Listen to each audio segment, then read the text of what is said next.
प्रश्न उठता है इस रास का स्वरूप क्या है, कैसा है ये रास। तो आइए इस पर थोड़ा सा प्रकाश डालेंगे। निर्णय कोई नहीं कर पाया है। सबसे पहले ये जो विवाद है कि कैसा रास है, सबसे पहले ये विवाद साधारण अदालत में गया। साधारण अदालत माने कर्म कांड में गया, कर्म कांड रूपी अदालत में गया। और कर्म कांड के अधिवक्ताओं ने 80,000 मंत्रों के द्वारा इसका निर्णय करना चाहा। 80,000 मंत्र मैंने क्यों कहे, क्योंकि वेद में 1 लाख मंत्र हैं और 1 लाख मंत्र में 80,000 मंत्र कर्म कांड के हैं, 16,000 मंत्र जो हैं वो भक्ति भाव के हैं और 4,000 जो मंत्र हैं वो ज्ञान कांड के हैं। 1 लाख मंत्र हैं, लेकिन भक्तों का अधिकार, कर्मकांडियों का अधिकार सिर्फ 96,000 पर है। कर्मकांडियों के 80,000 और भक्तों के 16,000, कुल मिलाकर कितने हुए, कितने हुए 96,000। और इसीलिए हमारा जो यज्ञोपवीत है, ब्राह्मणों का यज्ञोपवीत होता है, 96 चौवा का होता है। ये यज्ञोपवीत एक तरह से प्रमाण है, निर्णय है कि 96,000 वेद के मंत्रों पर हमारा अधिकार है।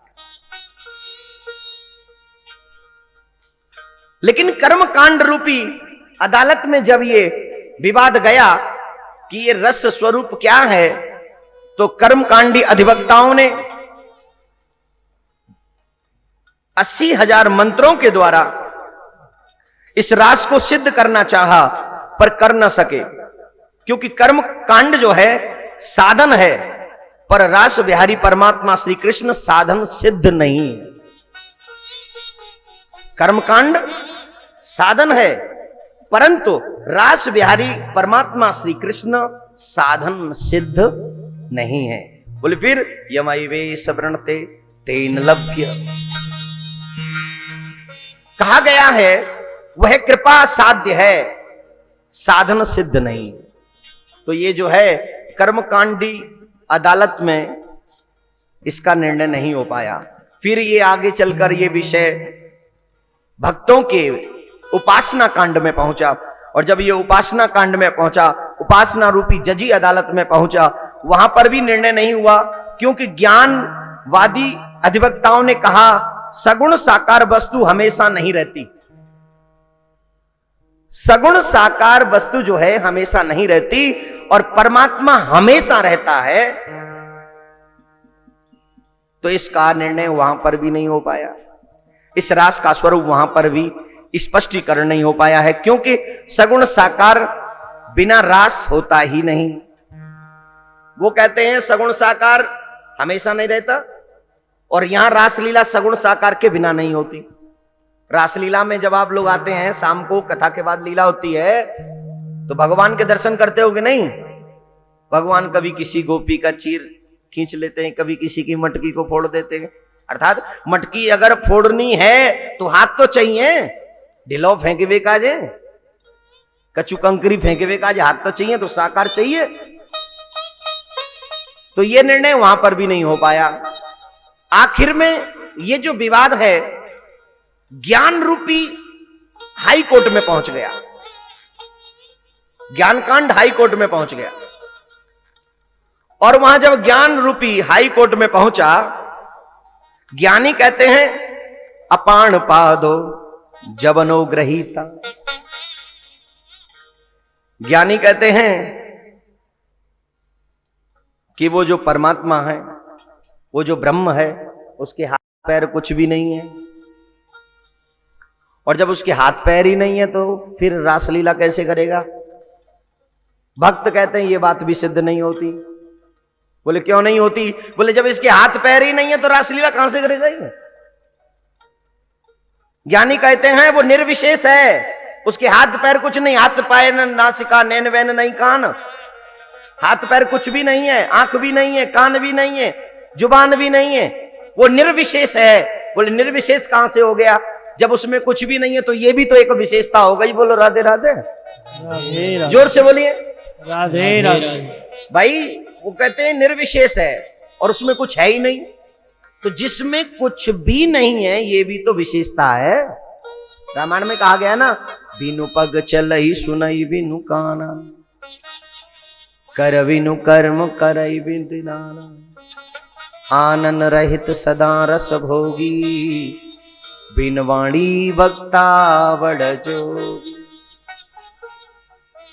निर्विशेष है, ये भी उसकी विशेषता है। इसलिए न तो कर्मकांड रूपी अदालत में हुआ, न उपासना रूपी अदालत में हुआ, जजी अदालत में हुआ, न ज्ञान रूपी हाई कोर्ट में हुआ। जब किसी बात का फैसला हाई कोर्ट में भी न हो तो उसका फैसला फिर कौन करेगा? बोले उसका फैसला फिर जो है पंचों के हाथ में सौंप दिया जाता है। ये लो भाई, जो पंच कहेंगे वही मान्य होगा।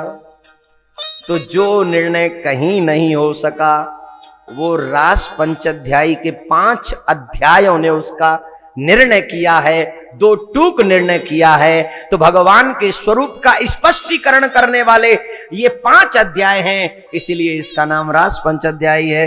बोलो कृष्णचंद्र भगवान की जय। तो अब जब ये 5 पंच हैं तो इनकी बात तो हमको माननी पड़ेगी कि नहीं? तो आइए हम यहां से रास पंचाध्यायी को प्रारंभ करते हैं। भगवान न पिता रात्रि, शरदोत पुल्य मल्लिक, वीक्षरन्तुम मनश्चक्रे, योगमायमुपाश्रिता।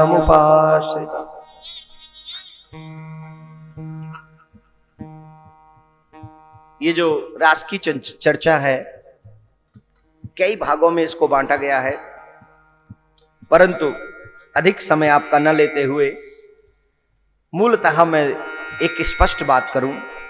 रास 2 तरीके का होता है, एक नित्य रास और एक महारास। नित्य रास वो है जो नित्य होता है और महारास वो है जो कभी कभी होता है। और महारास हमेशा, ये आप सभी रासलीला देखने वाले भक्त जानते हैं, शरद पूर्णिमा के दिन हमेशा वृंदावन में जो है महारास होता रहता है। लेकिन ये महारास विशेष महारास लीला है। तो ये जो महारास लीला है इसका स्वरूप है, इसको दर्शन करने से भी बहुत लाभ प्राप्त होता है। यहां पर सुखदेव जी महाराज कहते हैं तारात्रि। तारात्रि का मतलब है कुछ विशेष रात्रियां। तारात्रि, बोले तारात्रि कौन सी रात्रि हैं ये? बोलिए वही रात्रि हैं जो चीर हरण के समय मौजूद थी। जब गोपियों का चीर चुराया था मेरे कन्हैया ने, ये रात्रि उस समय वहां मौजूद थी। और उन रात्रियों को, गोपियों को उन रात्रियों के लिए आश्वासन दिया था कि मैं इन्हीं रात्रियों में तुम्हारे साथ महारास लीला करूंगा। तारात्रि का मतलब है विशेष रात्रियां। बोले विशेष रात्रियां कौन सी हैं? बोले पार्टिकुलर नाइट, डेट इज चीर हरण। जो एक विशेष रात्र हैं जो चीर हरण के समय मौजूद थी, वही रात्रि जब आ गई तो भगवान श्री कृष्ण ने उन्हीं विशेष रात्रियों को देखते हुए अपने आप को तैयार किया, अपने मन को तैयार किया महारास लीला करने के लिए। बोलो राधे राधे। राधे राधे। सुखदेव जी कहते हैं तारात्रि, वही रात्रियां आ गईं। उन रात्रियों को देखकर भगवान दिव्य मन का निर्माण किया है और भगवान जो है स्वयं रासलीला के लिए तैयार हुए। भगवान किसको कहते हैं? बोले जो भाग्यशाली होता है वही भगवान है। किसको कहते हैं भगवान? जो भाग्यशाली है वही भगवान है। और दुनिया में तो कोई भाग्यशाली है ही नहीं, थोड़े बहुत भाग्यशाली होते हैं। कोई बहुत बड़े घर में पैदा हो जाता है लेकिन उसके कोई शरीर में प्रॉब्लम होती है? कई लोग बहुत अच्छे होते हैं, माइंडेड भी होते हैं, लेकिन जो है घर अच्छा नहीं होता, गरीब घर में हो जाते तो बेचारे वैसे ही जो है दिन भर जो है पीछे पीछे ही जो है सो जो है फिर राधे राधे। आइए तो बोलो जोड़ दे राधे राधे। लेकिन भाग्यशाली वही भगवान जो भाग्यशाली है। और ये कृष्ण जी कैसे भाग्यशाली हैं? बोले जन्म लियो कौन के यहाँ? बोले वसुदेव जी के यहाँ। रहे कहां? माँ बाप जेल में जरूर हैं, लेकिन खुद कहां रहे? बोले जहां 9 लाख गैया है। नंद बाबा को अद्भुत जो है सुख ते घर भरे पड़े है। जाके घर में 9 लाख गैया हो, बाकी घर में सुखन की कोई कमी रहेगी का? फिर बोले मामा के घर में बहुत सुखी है। जब बालक हो ना तो 2-3 चीज पूछी जाए। बोले ये बालक कौन कौन काजे ठीक रहेगो? बोले भारी कौन के काजे? बोले और तो काऊ काज भारी ना है, मामा काज भारी है। बोलो राधे राधे राधे राधे। और कहूं बालक दे कह दे कि मम्मी पापा काज भारी है, फिर